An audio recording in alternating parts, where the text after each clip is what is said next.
So let's get to know about the application used for this law, which is bicycle dynamo. So how it works. So the dynamo has a wheel that touches the back of the tire. So as the bicycle moves, the wheel will turn a magnet inside the coil, and the top of the dynamo is touched against the rim of the tire, which rotates the bicycle as it moves. This will induce enough electricity to run the bicycle slide. So the faster the bicycle moves, the greater the induced voltage and the brighter the lights. So this is the structure of the dynamo. So when the wheels of the bicycle rotates, the magnetic flux will pass through the coil changes and an EMF is induced in it. This is a direct current in nature.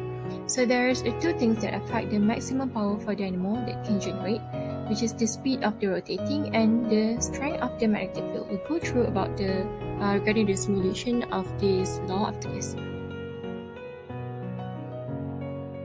So this is the simulation for Faraday's law that relate with our application, which is dynamo.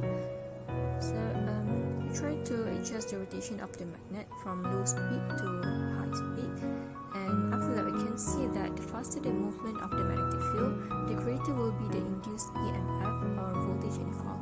So for Faraday's law, to hold true that there must be relative motion or movement between the coil and the magnetic field, and either the magnetic field, the coil, or both can move.